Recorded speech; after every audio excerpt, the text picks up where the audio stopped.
नमस्कार विद्यार्थियों, श्री शक्ति क्लासेज में आपका पुनः स्वागत है। हमारा जो chapter tale of the Bishnoi चल रहा था उसमें कल हमने पढ़ा था कि जो खेजड़ली में 363 बिश्नोइयों ने वृक्षों को बचाने के लिए अपनी जान दे दी थी उसके बारे में, और उसमें मुख्य रोल में कौन था, सबसे पहले आगे कौन आया उसके बारे में पढ़ा था। फिर जब ज्यादा ही स्थिति खराब हो जाती है तो जो वर्कर्स है वो वापिस जोधपुर जाते हैं और जो महाराज अभय सिंह है उनको सूचित करते हैं कि वहां की स्थिति बहुत ही खराब है, हमने जितना इमेजिन किया उससे ज्यादा ही हो गया है। इसलिए अभय सिंह के बारे में ये बताया गया कि उस अभय सिंह को मोरल करेज के बारे में ज्यादा पता था कि जो मोरल होता है, नैतिक जो साहस होता है, उसमें हम कभी भी किसी का सामना नहीं कर सकते हैं।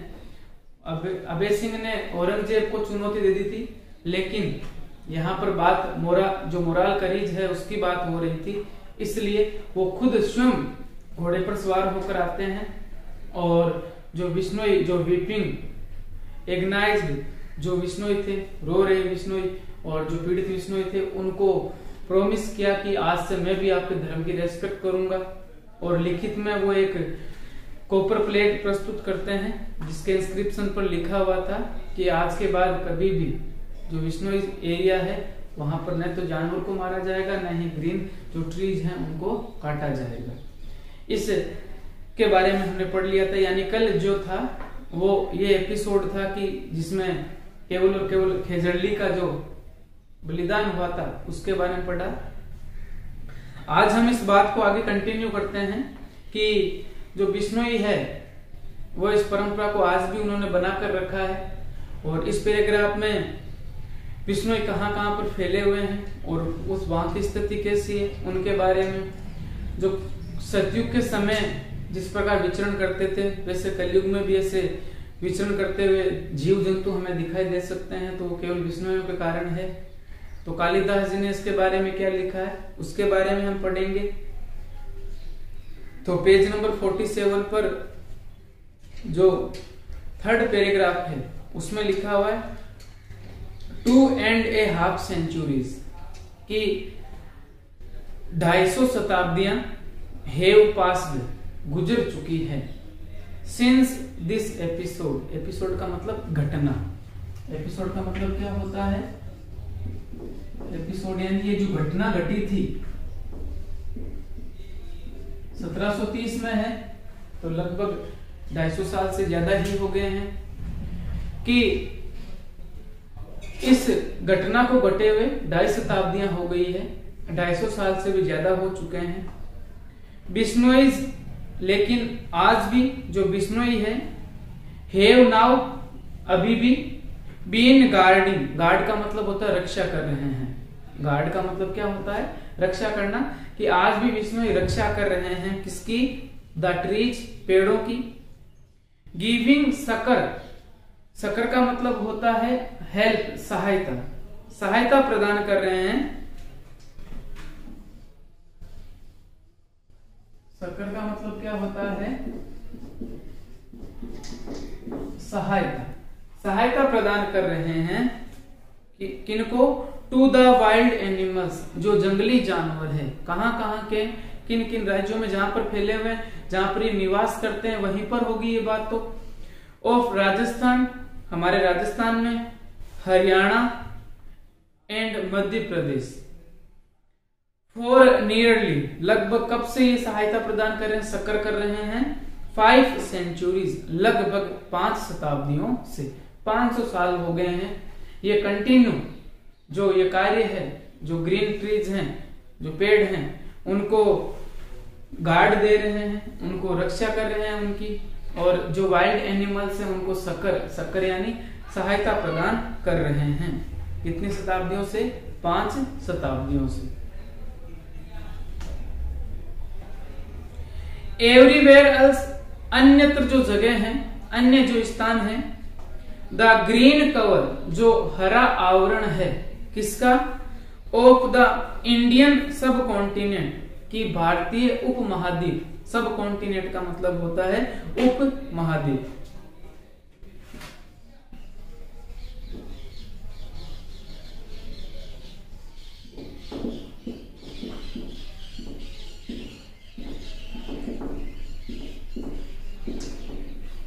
कि अन्यत्र जो भारतीय उपमहाद्वीप है उसमें जो ग्रीन कवर है, जो हरा आवरण है पेड़ों का, हैज बीन रेविज्ड, रेविज का मतलब होता है नष्ट हो जाना, नष्ट हो चुका है।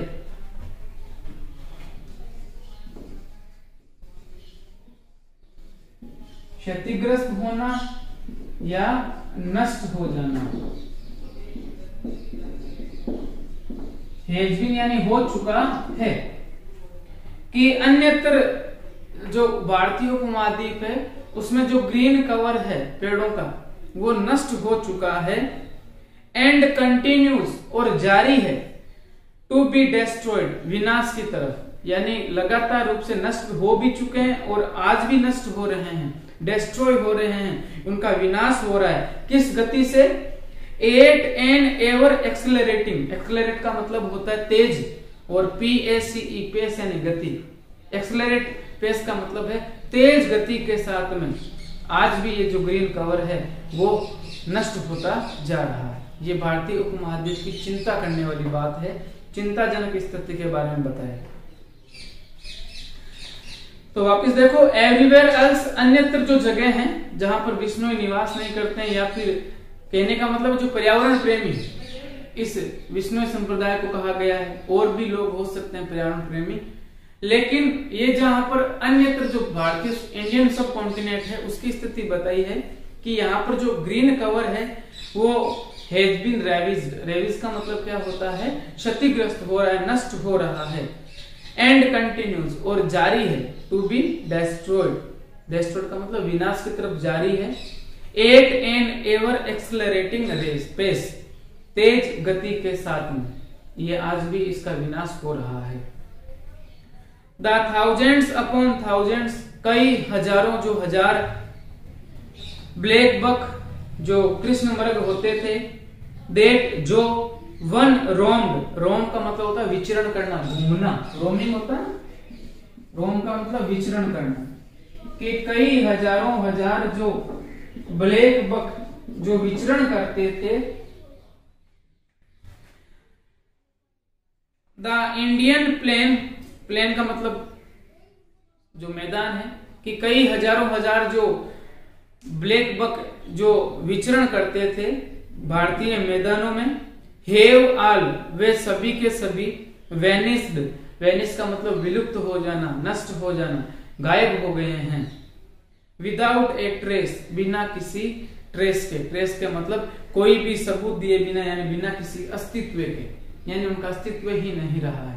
हमने हमारा जो बिहेवियर वाइल्ड एनिमल्स के प्रति अच्छा नहीं था, हमने प्रकृति को ज्यादा इंपॉर्टेंस नहीं दी, इसलिए ये स्थिति बनी है कि यही जो मैदान थे जहां पर कई हजारों हजार ब्लैक बग रोमिंग करते थे, वहां पर इन स्थानों पर अब वेनिस हो चुके हैं। वेनिस सरफ आती है ना, यानी नष्ट होना, वेनिस यानी नष्ट हो चुके हैं बिना किसी ट्रेस के। ट्रेस का मतलब कोई भी अस्तित्व के बिना, कोई भी उनका ट्रेस नहीं मिला, एक भी पता नहीं चला। बट लेकिन स्थिति कहां पर ठीक है बता रहे हैं, but near the few Bishnois village, लेकिन कुछ जो बिश्नोइयों के गांव हैं उनके जो नजदीक, नियर का मतलब नजदीक, द ग्रीनरी, ग्रीनरी का मतलब हरियाली, नॉट ओनली परसिस्ट, परसिस्ट का मतलब होता है बरकरार रहना, परसिस्ट का मतलब क्या होता है? बरकरार है, ना केवल हरियाली बरकरार है, बट आल्सो, लेकिन इसके अलावा भी, is ever on the increase, आज भी बढ़ रही है। इंक्रीज का मतलब क्या होता है? बढ़ना, कि और बढ़ भी रही है। ग्रीनरी जो हरियाली है वो ना केवल अस्तित्व में है बल्कि बढ़ रही है। इंक्रीज यानी, इंक्रीज यानी बढ़ना, बढ़ रही है हरियाली।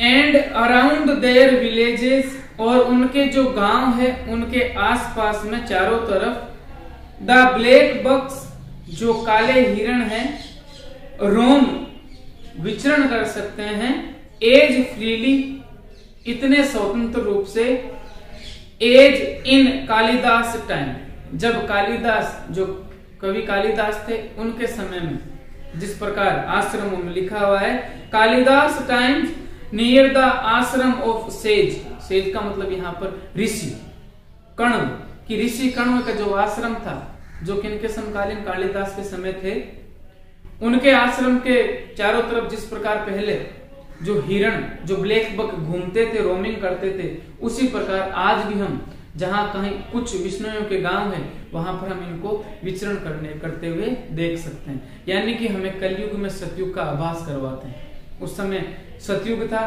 सभी निश्चिंत रहते थे। उस समय जिस प्रकार हिरण जो ब्लैक बक विचरण करते थे वैसे आज भी करते हुए दिखाई दे देते हैं, लेकिन कहां पर? फ्यू विष्णोई विलेज, कुछ विष्णुओं के गांवों के आसपास में, और तरफ तो वैनिस्ट हो चुके हैं और लगातार रूप से इनका नष्ट हो रहे हैं। अकबर में क्या हुआ था? Akbar was so amazed, Akbar को बहुत आश्चर्य हुआ। कब? टू सी, देखकर, दीज हर्ड्स, ये जो झुंड थे, हर्ड्स का मतलब झुंड, इसके ऑफ फियरलेस, फियरलेस का मतलब निर्भीक, जो डरते नहीं हो। यानी जानवरों को भी पता रहता है कि ये हमसे प्रेम करने वाले, ये हमें कोई हार्म नहीं करेंगे, कोई नुकसान नहीं पहुंचाएंगे, तो आराम से विचरण कर सकते हैं। These herds of fearless black bucks, ये जो ब्लैक बक हैं, जो काले हिरणों का जो झुंड है, जो निर्भीक होकर घूमता हो, नियर विष्णुज टेम्पल, जो विष्णुओं के मंदिर है उनके नजदीक में। ये दृश्य देखकर कौन अमेज्ड हो गया? अकबर, उसको भी आश्चर्य हुआ। दैट की ही पर्सनली, क्योंकि उसने स्वयं ने, पर्सनली का मतलब व्यक्तिगत रूप से स्वयं ने, रिकॉर्डेड, ध्यान में उसने देखा था, रिकॉर्ड किया था, हिज वंडर, अपने आश्चर्य को, एट विटनेसिंग, कि मैं भी एक गवाह हूं, सबूत हूं, ए सीन फ्रॉम सतयुग, कि मैंने भी सतयुग का सीन देखा है, मैं इस सतयुग के सीन का मैं भी एक गवाह हूं। विटनेस का मतलब क्या होता है? गवाह, कि मैं भी गवाह हूं, मैंने भी सतयुग का, कलयुग था अकबर के समय में, कि मैंने कलयुग के समय में मैंने सतयुग का सीन देखा है। वो सीन क्या था? कि जहां पर उसने एक देखा कि जो विष्णुओं के मंदिर हैं उनके पास जो हिरण है वो एकदम स्वच्छंद तरीके से विचरण कर रहे हैं, बिना डरे, निर्भीक रूप से। द एज ऑफ ट्रूथ, सतयुग की एडिशनल बात बताई गई है, सत्य का युग, सतयुग है वो। इन द कलयुग, कलयुग के समय में मैंने सतयुग का सीन देखा है। ये बात उसने पर्सनली रिकॉर्ड की कि मैं खुद गवाह हूं। कलयुग क्या होता है? द क्रेप्ट प्रेजेंट, जो वर्तमान समय का भ्रष्टाचार का जो समय है, उस समय में मैंने, कलयुग में मैंने सतयुग का सीन देखा। ये बात किसने बोली? अकबर ने बोली। ये बात समझ में आई होगी। तो इस पैराग्राफ में क्या बताया गया है कि जो राजस्थान, हरियाणा और मध्य प्रदेश हैं, जहां पर विष्णुई संप्रदाय के लोग रहते हैं, उन्होंने कंटिन्यू रूप से अपनी जो ट्रीज हैं उनको गार्ड किया। गार्ड का मतलब जो सुरक्षा प्रदान की, एंड सकर, और सहायता प्रदान की, किसको? टू द वाइल्ड एनिमल्स, जो जंगली जानवर हैं उनको। फिर बताया गया है कि अन्यत्र जगहों की बात करें तो जो ग्रीनरी है, ये जो ग्रीन कवर है पेड़ों का, वो धीरे धीरे क्या हो रहा है? इंडियन सब कॉन्टिनेंट है, रेविज्ड हो रहा है, क्षतिग्रस्त, नष्ट हो रहा है। एंड, और ये काम लगातार रूप से, डिस्ट्रॉइंग का जो काम है, विनाश का जो कार्य है, वो लगातार रूप से तेज गति के साथ, यानी एक्सेलरेटिंग पेस के साथ जारी भी है। लेकिन अब फिर उसके बाद बताया है कि जो कई हजारों हजार जो ब्लैक बक, काले हिरण इस इंडियन प्लेन्स में विचरण करते थे, रोमिंग करते थे, वो सब के सब क्या हो गए? वेनिस्ड हो गए, विदाउट ए ट्रेस, बिना किसी अस्तित्व के। उसके बाद बताया कि हम, स्थिति तो ये है, लेकिन इस स्थिति के उल्टे भी एक स्थिति है कि जहां जहां पर कुछ विष्णुओं के गांव बसे हुए हैं, वहां पर आपको जो ग्रीनरी है, हरियाली, वो भी पर्सिस्ट में है, यानी अस्तित्व में है, और वहां पर लगातार रूप से इंक्रीज ही हो रही है, डिक्रीज की जो स्थिति है वो नहीं है। उनके जो टेम्पल्स जो होते हैं, उनके नजदीक आप एकदम जो काले हिरण है उनको फ्रीली यानी स्वतंत्र रूप से रोमिंग करते हुए देख सकते हो। जिस प्रकार कौन किसके समय में देखा, जो कालिदास थे उनके समय में जो ऋषि कर्ण हुए थे उनके आश्रम के आसपास जिस प्रकार ब्लैक बक घूमते थे वैसे आज भी आप देख सकते हो। लेकिन उसके बाद कलयुग में बताया कि अकबर है वो खुद अमेज्ड हो गया, आश्चर्यचकित हो गया। कब?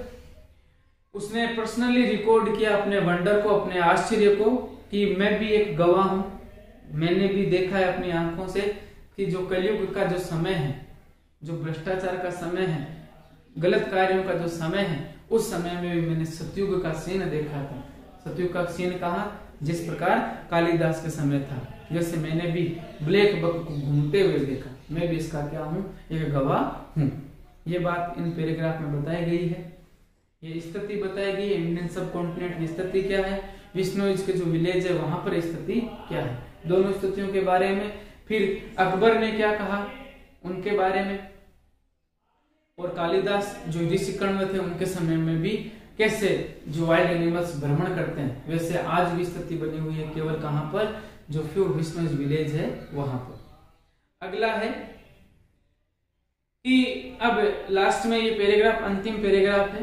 इस पैराग्राफ में क्या बताया गया है, द साइट, ये जो दृश्य है इस प्रकार का, is even more astonishing. Astonish का मतलब होता है आश्चर्यचकित करने वाला, फॉर अस, हमारे लिए, टुडे यानी वर्तमान समय, कि ये जो हम दृश्य देखते हैं जहां पर जो हिरण है वो स्वतंत्र रूप से घूम रहे हैं, ये हमारे लिए आश्चर्यचकित करने वाला, सरप्राइज करने वाला एक दृश्य है। That it was for the emperor Akbar 4 centuries now, कि 4 शताब्दियों पहले जो दृश्य अकबर के लिए आश्चर्यचकित करने वाला है, तो वर्तमान समय में भी हम ऐसी स्थिति देखते हैं। कहां पर? विश्नोई जो गांव है वहां पर। इसलिए हमारे लिए तो और आश्चर्य की बात है, अकबर को जब 400 साल पहले आश्चर्य हो गया, आज हम भी देखते हैं ये स्थिति बनी हुई, हम भी विटनेस हैं। हमारे भी आसपास में गांव है जहां पर विश्नोई निवास करते हैं, वहां की हरियाली अलग ही नजर आएगी।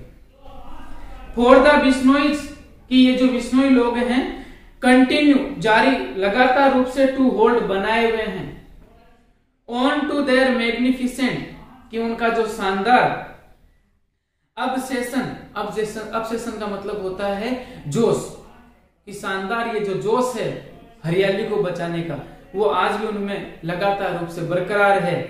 टू दिस डे, यानी आज के समय में भी। बात समझ में आई होगी। वापस देखो कि ये जो दृश्य 400 साल पहले जिस दृश्य ने अकबर को एस्टोनिश कर दिया, अमेज्ड कर दिया, सरप्राइज कर दिया, वो दृश्य हम आज भी देखते हैं। तो हमारे लिए भी एक ऐसा साइट है, कैसा दृश्य है, एक सरप्राइज करने वाले दृश्य है। फिर कह रहे हैं कि जो विश्नोई लोग हैं कंटिन्यू टू होल्ड, उन्होंने लगातार रूप से जारी रखा है इसको, टू देयर मैग्निफिसेंट, जो उनकी शानदार जो जोश है, ऑब्सेशन यानी जोश को, टू दिस डे, आज के समय में भी, वर्तमान समय में भी ये जोश जारी है। वर्तमान समय में भी वाइल्ड एनिमल्स के लिए और अपने जो हरियाली उसको बचाने के लिए अपने प्राणों को न्योछावर कर सकते हैं। एट द विलेज खेजरली, अब देखो जहां पर 363 विश्नोइयों ने अपनी जान कुर्बान कर दी थी, शहीद हो गए थे, उस खेजरली गांव की क्या स्थिति है।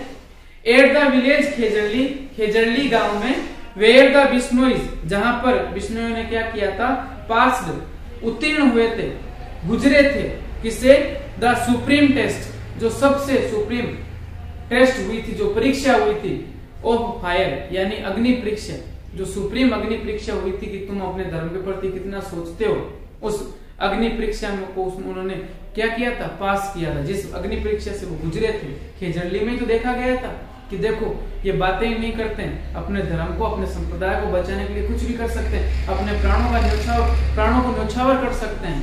ये एक उनकी परीक्षा थी जिसमें वो सफल रूप से एकदम तरीके से पास हुए थे। देयर इज वन एंसेंट, उसी खेजरली में एक प्राचीन, एंसेंट का मतलब क्या होता है, एंसेंट जो होता है वो होता है प्राचीन समय में, खेजरी ट्री, एक खेजड़ी का पेड़ है, विच एस्केप्ड, जो बच गया था, दैट मैस्कर, उस नरसंहार, कि सभी पेड़ काटे जा चुके थे, लेकिन एक पेड़ वहां पर खेजड़ी का बच गया था। उस पेड़ को उन्होंने नहीं काटा था, कटने से बच गया था। एक पेड़ है तो वहां पर उस पेड़ को पूजा जाता है आज भी। अब लिखा हुआ है 2 years ago, 2 साल पहले, ये अब तो ज्यादा हो गए हैं, 2 साल की नहीं है। 2 years ago, 2 साल पहले, द बिश्नोईज, उस स्थान पर बिश्नोइयों ने प्लांट का मतलब लगाए, पेड़ पौधे लगाए। कितने? 363, 363, क्योंकि प्राणों का कितने लोगों ने न्यौछावर किए थे? प्राण 363 लोगों ने, तो विष्णुओं ने वापिस 363 पेड़ पौधे लगाए। मोर ट्रीज, और पेड़ लगाए। अराउंड इट, इस खेजड़ी के वृक्ष के चारों तरफ, जो बच गया था उसके चारों तरफ उन्होंने पेड़ पौधे लगाए हैं 363। किसकी याद में? इन मेमोरी, मेमोरी का मतलब स्मृति में, याद में, ऑफ देयर, उनके जो 363 मार्टियर्स का मतलब होता है शहीद, कि जो 363 शहीद हुए थे उनकी याद में उस खेजड़ी का जो पेड़ एक बच गया था उसके चारों तरफ उन्होंने 363 पेड़ और लगाए हैं। खेजड़ी गांव। एंड दीज ट्रीज, और ये जो पेड़ हैं, बीइंग नर्चर्ड, उनका पालन पोषण किस प्रकार किया गया? विद लव, प्रेम से। एज दे आर, इसीलिए जो वो वृक्ष है, आर ग्रोइंग फास्ट, बहुत तेज गति से बढ़ रहे हैं, कि बहुत तेज गति से उनमें लगातार ऊपर वो बढ़ रहे हैं, क्योंकि उनको प्रेम से वो पालन पोषण उनका कर रहे हैं। नर्चर्ड पहले भी आया हुआ है। एवरी ईयर, प्रत्येक साल, देयर, उस स्थान पर, खेजड़ली में, इज ए रिलीजियस फेयर, एक धार्मिक फेयर का मतलब मेला लगता है। एट दिस स्पॉट, इस स्थान पर, स्पॉट का मतलब स्थान पर, 5 days बिफोर, 5 दिन पहले। किससे? द फुल मून, की पूर्णिमा आती है, पूर्णिमा से 5 दिन पहले वहां एक मेले का आयोजन होता है। इन द मंथ ऑफ भाद्रपद, जो हमारा भाद्रपद का महीना आता है, उस भाद्रपद के महीने में वहां पर पूर्णिमा से 5 दिन पहले एक मेले का आयोजन किया जाता है। इट इज एन ओकेजन, यह मेला ही एक ऐसा अवसर है, विच एवरी ट्री लवर, जिसमें प्रत्येक पेड़ को प्रेम करने वाला जो व्यक्ति है, वृक्ष प्रेमी ऑफ इंडिया, जिसको शुड विटनेस, गवाह बनना चाहिए, आंखों से देखना चाहिए, एटलीस्ट, कम से कम, once in his life time, अपने जीवन में एक बार इस स्थान पर आकर उसको यह मेला देखना चाहिए, जो भी पेड़ों से प्रेम करते हैं, चाहे वो किसी भी संप्रदाय के हो। तो ये हमारा चैप्टर था। लास्ट पैराग्राफ में क्या बताया गया है कि उस दृश्य से जब अकबर आश्चर्यचकित हो सकता है, तो उस बात को कितने साल हो गए हैं? 400 साल बीत चुके हैं। तो आज हम भी उस चीज से आश्चर्यचकित हैं। और जो खेजड़ी गांव था, वहां पर उस मेसकर, उस नरसंहार में एक खेजड़ी का पेड़ बच गया था। बाकी पेड़ काटे जा चुके थे, एक पेड़ बच गया था। उस पेड़ के चारों तरफ विष्णुओं ने एक 363 नए पेड़ पौधे लगा दिए, और इतने प्रेम से उनको लगाया है कि वो लगातार रूप से बढ़ रहे हैं। और यहाँ पर इस स्थान पर पूर्णिमा से 5 दिन पहले एक मेले का आयोजन किया जाता है भाद्रपद के महीने में। और जो हमारे राइटर हैं माधव गाडगिल सर, वो कहते हैं कि प्रत्येक व्यक्ति को अपने जीवन में, जो प्रकृति प्रेमी है, ट्री लवर यानी पेड़ से प्रेम करते हैं, पेड़ों से प्रेम करने वाला प्रकृति प्रेमी जो व्यक्ति है, उसको अपने जीवन में एक बार देखना चाहिए। तो ये हमारा जो चैप्टर है वो पूरा हो गया है। कल हम एक नया चैप्टर शुरू करेंगे, द हीरो है साइड पार्ट, उस पार्ट की हम शुरुआत करेंगे। और बाकी क्वेश्चन आंसर्स आपको बताए हुए हैं कि कैसे करने हैं, वो करने हैं, इसकी मीनिंग करनी है, ग्लोसरी करनी है और क्वेश्चन आंसर याद करनी है। आज के लिए बस इतना ही। धन्यवाद।